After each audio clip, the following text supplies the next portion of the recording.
ফেরেশতারা রব্বুল আলামিনকে বলবে, ও দয়ার মালিক, এই পানিটা কি জমজমের পানি নাকি আবে হায়াতের পানি? যে এত ক্ষমতা, মানুষ গুনাহ করলে সাক্ষী হয়ে যায় কয় প্রকার? এক নাম্বার সাক্ষী হলো বান্দারা আমল নামা। 15তম পারার মধ্যে রব্বুল আলামিন বলেন, ووضع الكتاب فترى المجرمين مشفقين مما فيه ويقولون يا ويلتنا ما لهذا الكتاب الله أكبر।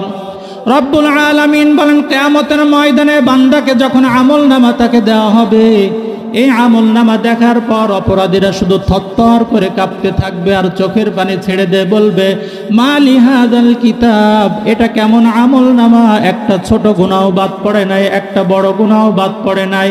এইভাবে চোখের পানি ফেলতে থাকবে। এর ছত্রপুরের মুসলমান কান খুলে শুনে রাখো, এই সময় যতই চোখের পানি ফেলবার আফসোস করবা কোনো উপকার হবে না। কি বলেন, ঠিক কিনা? এই জন্য রে মুসলমান, এই শীতের রজনীতে রাত 3টার সময় উঠে যদি ঘরের কোণার ভিতরে যাই নামাজটা নিয়ে যদি চোখের পানি ছাড়তে পারো, 2 রাকাত নামাজ পড়ে যদি মালিকের সামনে নামাজের নজরানা পেশ করতে পারো, যদি হাত উঠায় বলতে পারো, আল্লাহ, এই আকাশের নিচে জমিনের উপরে আমার মতো গুনাহগার আর কেউ নাই, আমার মতো নাফরমান আর কেউ নাই, এইভাবে যদি চোখের পানি ফেলতে পারো, জমিনে পড়ার পূর্বেই মাফ করে দিবেন কে? আওয়াজ দিতে হবে। কিন্তু আজকে এক শ্রেণীর মানুষ বলে চোখের পানি ফেলে কোনো লাভ নাই। আছে না এমন মানুষ? কারণ ওরা বলে বেশি বেশি হাসো, পরকালে যা হওয়ার হবে, দুনিয়া নিয়ে এত টেনশন করার কোনো দরকার নেই। বিশ্বনবী বলেন, চোখের পানি যত ফেলতে পারো, চোখের পানির আল্লাহ পাক রব্বুল আলামিনের কাছে অনেক দাম। জোরে বলেন আল্লাহু আকবার। কারণ ফেরেশতারা ইবাদত করে, ফেরেশতাদের চোখের মধ্যে পানি নাই, এই পানিটা জমিন থেকে আল্লাহ পাক রব্বুল আলামিনের দরবারে পৌঁছে যায়। জোরে বলেন আল্লাহু আকবার। একটু আগে আপনারা চোখের পানি ফেলেছিলেন, এই পানিগুলো ফেরেশতারা কুদরতি ব্যবস্থাপনায় নিয়ে আল্লাহর আরশে আজিম পর্যন্ত চলে গেছে। জোরে বলেন আল্লাহু আকবার। এর মুসলমান, রব্বুল আলামিন বলেন, কিয়ামতের ময়দানে যখন জাহান্নামের হুঙ্কার দিতে থাকবে, জাহান্নামের হুঙ্কার শুনে সারা হাসরবাসী ইয়া নাফসি ইয়া নাফসি করতে থাকবে আর চোখের পানি ফেলতে থাকবে। জাহান্নাম শুধু গর্জন দিয়ে সামনের দিকে আসতে থাকবে। রব্বুল আলামিন বলেন, ওয়াজিআ ইয়াউমাইযিম বিজাহান্নাম, জাহান্নামের এই হুঙ্কার শুনে সারা হাসরবাসী ইয়া নাফসি ইয়া নাফসি করতে থাকবে। এই জাহান্নাম এত শক্তিশালী, 70,000 ফেরেশতারা শিকল দিয়ে জাহান্নামকে বেঁধে রাখবে। জোরে বলেন আল্লাহু আকবার। এরপরেও জাহান্নাম শুধু হুঙ্কার দিয়ে সামনের দিকে আসতে থাকবে, সামনের দিকে আসতে থাকবে।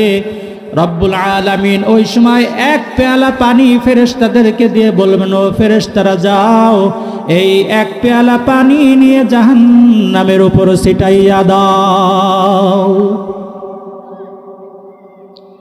ফেরেশতারা এক পেয়ালা পানি নিয়ে জাহান্নামের উপর ছিটাইয়া দিবে। এত শক্তিশালী জাহান্নাম 70,000 ফেরেশতারা ধরে রাখতে পারছে না। এই এক পেয়ালা পানি দেওয়ার পর পুরো জাহান্নামটা নীরব নিস্তব্ধ হয়ে যাবে। আওয়াজ দিয়ে বলেন আল্লাহু আকবার।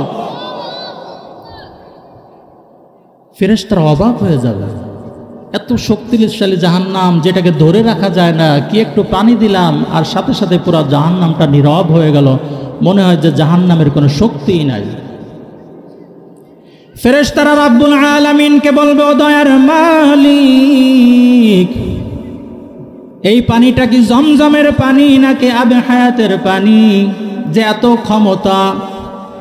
রব্বুল আলামিন ফেরেশতাদেরকে বলবেন, ও ফেরেশতারা, এটা জমজমের পানিও না, এটা আবে হায়াতের পানিও না, এই পানি হলো আমার গুনাহগার বান্দার চোখের পানি। আল্লাহু আকবার। রব্বুল আলামিন বান্দা যখন দুনিয়াতে জাহান্নামের কথা স্মরণ করে চোখের পানি ছাড়িয়া দেয়, চোখের পানিগুলো রব্বুল আলামিন কুদরতি ব্যবস্থাপনায় জমা করে রাখেন।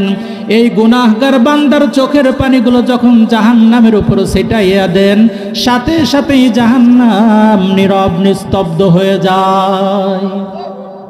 এই জন্য চোখের পানি ফেলার দরকার আছে কিনা নাই, কি বলেন? আওয়াজ দিয়ে বলেন।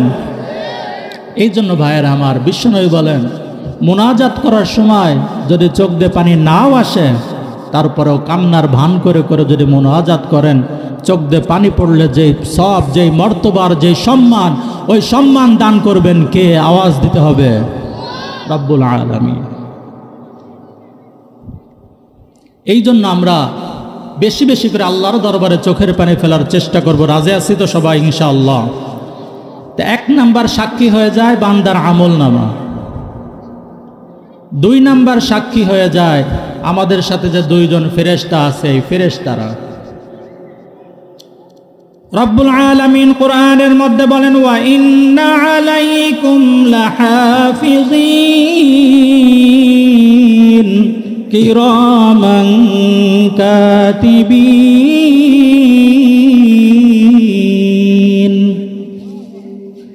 রব্বুল আলামিন বলেন, বান্দা যখন যেই জায়গায় যা করে সব কিছুই মুহূর্তের মধ্যে রেকর্ড করে রাখেন কে?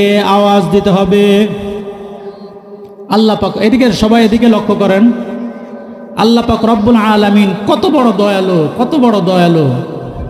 রব্বুল আলামিন বলেন যে ডান পাশের যে ফেরেশতা, এই ফেরেশতা বান্দা একটা নেক কাজ করার সাথে সাথে আল্লাহ তাআলা তার আমলনামায় একটি সওয়াব লিখিয়ে দেন। জোরে বলেন আল্লাহু আকবার। আর বান্দা যখন গুনাহ করে, গুনাহ করার পর বাম পাশের ফেরেশতার অনুমতি নাই, এই বাম পাশের ফেরেশতা ডান পাশের ফেরেশতাকে বলে, গুনাহ তো একটা হয়েছে, আমরা লিখব কিনা? সবাই এদিকে লক্ষ্য করেন। বাম পাশের ফেরেশতা বলে, গুনাহ তো একটা হয়েছে, লিখব কিনা? ডান পাশের ফেরেশতা বলে, একটু